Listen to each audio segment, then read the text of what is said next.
welcome to the LAFB Network. We are here live at Big Ten Media Days in Las Vegas, Nevada at the beautiful Mandalay Bay. Great backdrop. Great partner here, the Madman, all things UCLA. How's it going?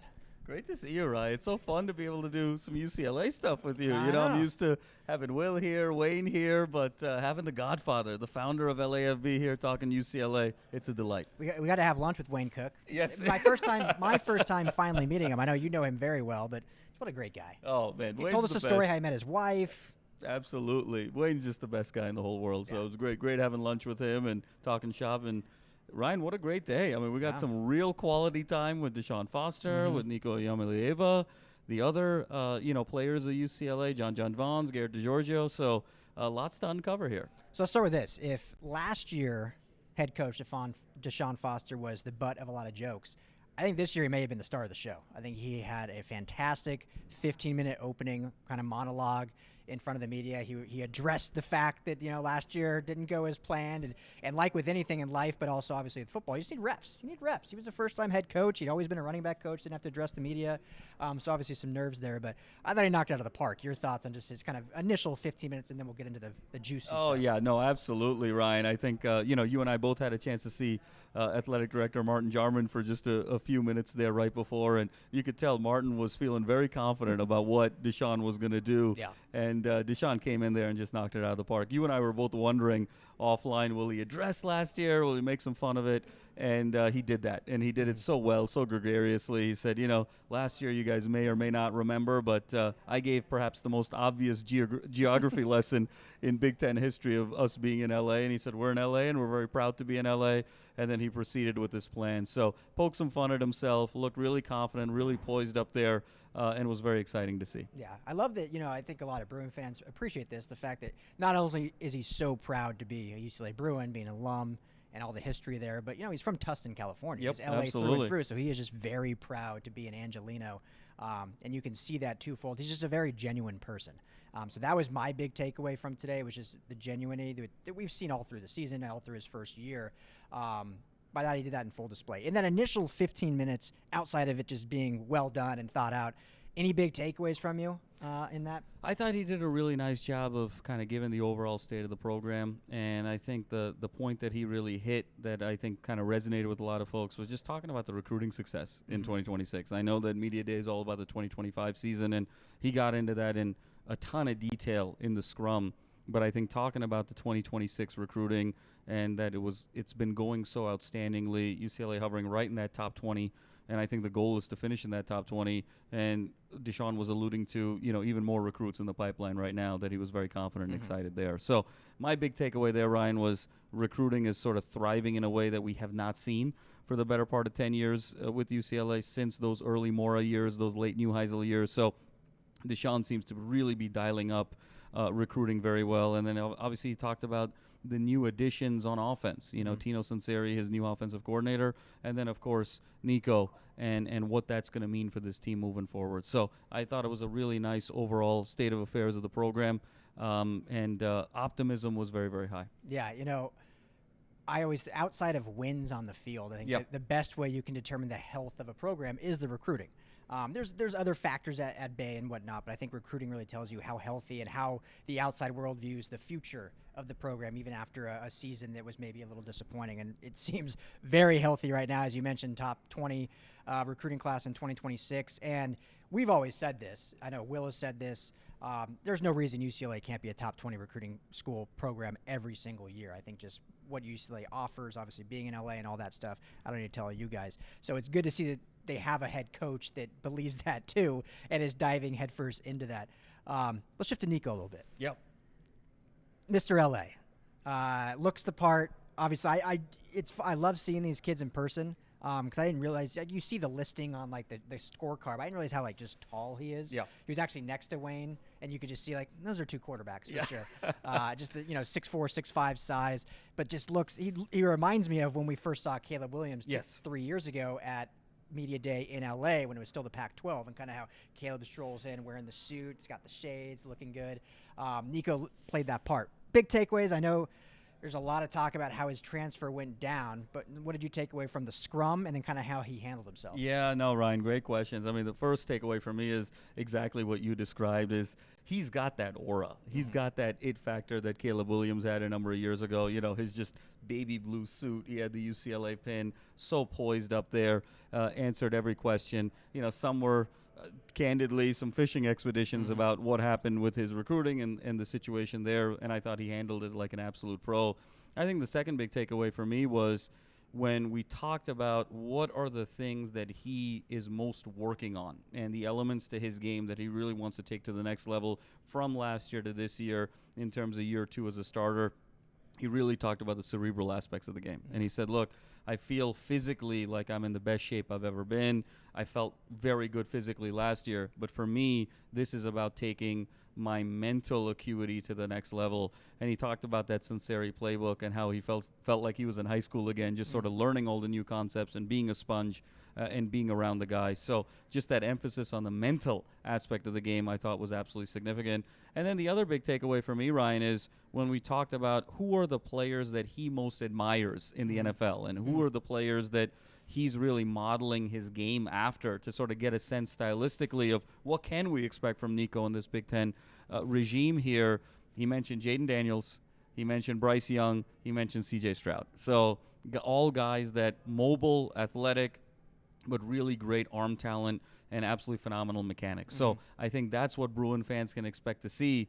And I think we'll get into it in a little bit about how DeShaun Foster is feeling about this offensive line and really prioritizing protecting Nico to be able to sort of unleash those talents. So I thought overall his poise, his stardom, I think his focus on the mental aspects of the game and who he's sort of stylistically going after, I think really resonated with me. And I think he's just been talking about the chemistry and the camaraderie in the locker room. He's spending a ton of time in the locker room with his teammates. He recognizes he sort of came late in the overall process. And it's all about building relationships every day, and he's feeling really good about that. And I think he's really leveraging fall camp to take that to the next level. He wouldn't divulge who his favorite receiving targets were, but he alluded to it in a way that I think he's got some favorite guys there as well. Okay, well, there you go. And in the player comps, a nice ode to all LA high school products. Yes, absolutely. And all three of those guys, as he himself obviously is an LA high school product as well, returning home. So then we get to DeShaun Foster's scrum. He was the last head coach to go. Yep. So, a lot of people had already left by then. He's the 4:15 to 5 p.m. slot. People are ready to either go out and have a good time or hit the road to get back home. But still had a nice scrum to start. So a lot of respect there for the second-year head coach. And then you got to spend a lot of time kind of as it dwindled down at the end. And it was more just kind of the local beat writers and media that cover UCLA. I thought I was there as well. I thought, as I mentioned earlier, very candid, very genuine. Talked a lot about, with recruiting, he doesn't want to do lip service. He's all about, I need to show these guys what I'm saying, what I'm preaching is what we're actually doing. So talked about hosting recruits at his home, 4 or 5 weekends between May and June. And just, showing what family is all about. When you preach family, you have to actually, embody the idea of family. But what were your kind of big takeaways? Obviously, you asked a lot of very poignant football questions in terms of just, player availability and who's going to do what. What were you taking away from? Yeah, Ryan, I think to start with, the guys that I think he's really leaning on defensively. When you lose 4 NFL players to the draft in your front seven, there's a lot of talent that needs to be filled there. When you lose a Jay Toia, Carson Swessinger, Oladipo, a Medrano, those guys don't grow on trees. And so I think his emphasis on who he's leaning on to sort of fill that void and replace those guys, mentioned very emphatically. Gary Smith III coming off of injury, expecting a big year from him. Keanu Williams, expecting big things from him there. I think he's very excited about John Vaughns for the first time in his UCLA career being football only and deciding to sort of put the glove and the cleats away, playing a huge role there. And he talked about Kanye Clark as well as Devin Apu as being some guys that are returning to this program, really looking to put it all together to really fill that void defensively. And so I think that really resonated with me. He also mentioned Anthony Jones, the transfer from Michigan State, on the edge to set that edge. So I think those are the 5 or 6 guys that he's really looking to from a defensive side of the ball to sort of stabilize. I think the second big takeaway for me, Ryan, was talked a lot about offensive line. And we can talk about Nico all we want, and I'm paraphrasing DeShaun here, but it's all about keeping him upright. And he mentioned a great deal about Julian Armella and Cortland Ford coming in to really reinforce that offensive line. And he's just loved Armella and Ford in particular, taking such a huge leadership role in the locker room and really setting the tone for the rest of that position group. He's really expecting that position group to take a huge jump from last year to this year, which should be, music to Bruin fans' ears, given where things were last year. And I think some other takeaways, Ryan, I think he's expecting some big things from Hudson Habermel. We talked a lot about Matavao being a bit of the unsung hero of that team last year, and he was expecting Habermel to make the huge jump last year before, unfortunately, that injury took place.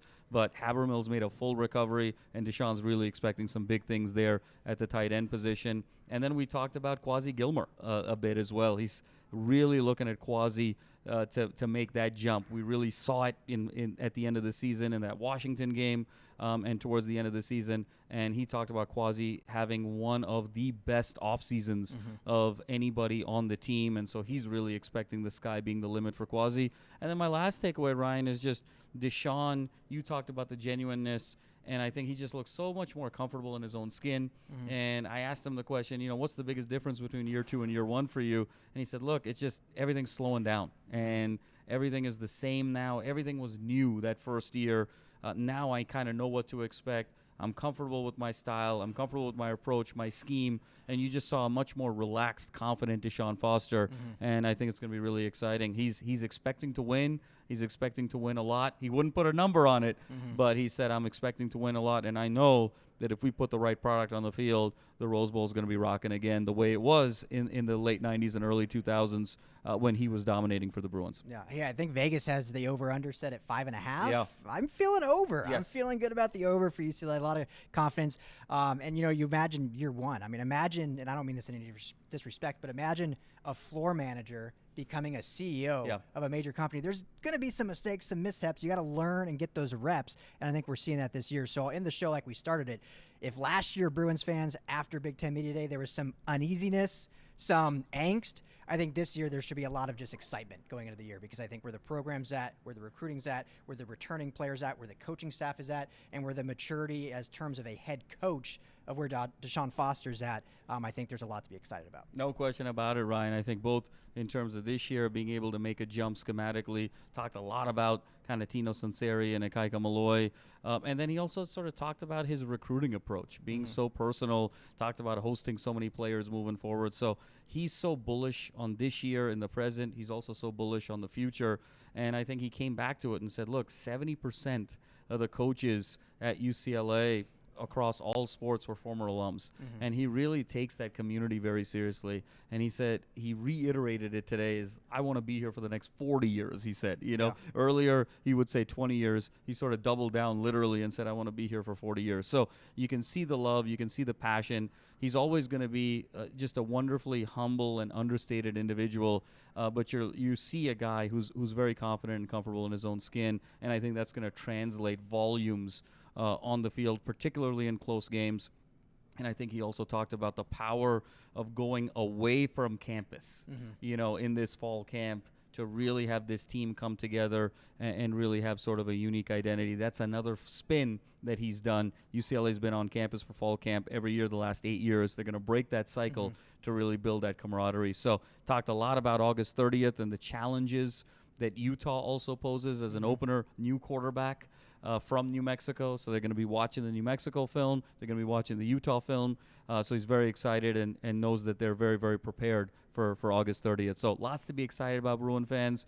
And we got to pack that Rose Bowl to really give DeShaun the support that he needs and he deserves. Yeah, hey, 40 years, he'll be touching that Joe Paterno, Bobby Bowden territory if the longevity goes there. So, but great time here in Vegas. Always a blast with you, Madman.